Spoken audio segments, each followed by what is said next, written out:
सनातन धर्म में पूर्णिमा तिथि के दिन स्नानदान के कार्यों का बड़ा महत्व है।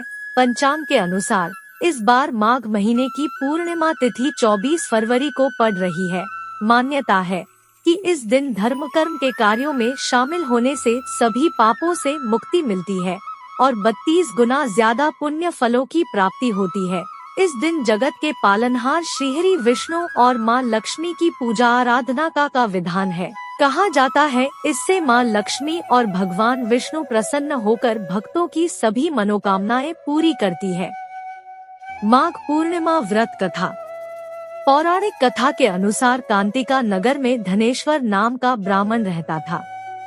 भिक्षा मांगकर ही वे अपना गुजारा करता था। ब्राह्मण और उसकी पत्नी के कोई संतान न थी। एक दिन ब्राह्मण की पत्नी नगर में भिक्षा मांगने गई, लेकिन लोगों ने उसे बांझ कहकर ताने मारे और भिक्षा देने से इनकार कर दिया। दुखी ब्राह्मणी ने इस घटना के बाद किसी की सलाह पर 16 दिन तक मां काली की पूजा की। दोनों पति पत्नी ने 16 दिनों तक नियमों का पालन करते हुए मां काली का पूजन किया।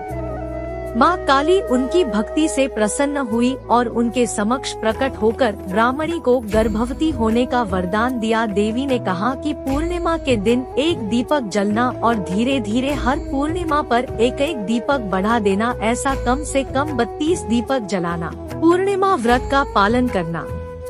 ब्राह्मण दंपति ने मां काली के कहे अनुसार पूर्णिमा पर व्रत रखकर दीपक प्रज्वलित करना शुरू कर दिया। ब्राह्मणी माता के आशीर्वाद से गर्भवती हुई और कुछ समय बाद उसने एक पुत्र को जन्म दिया जिसका नाम था देवदास। ये बालकर अल्पायु था। देवदास के बड़े होने पर उसे मामा के साथ पढ़ने के लिए काशी भेजा दिया। काशी में एक दुर्घटना में घटी जिस कारण धोखे से उसका विवाह हो गया। कुछ समय बाद काल उसके प्राण लेने आया, लेकिन उस दिन पूर्णिमा थी और ब्राह्मण दंपति ने उस दिन पुत्र के लिए व्रत रखा था। पूर्णिमा व्रत के प्रताप से काल देवदास का कुछ नहीं बिगाड़ सका। तब से पूर्णिमा व्रत की मान्यता बढ़ गई।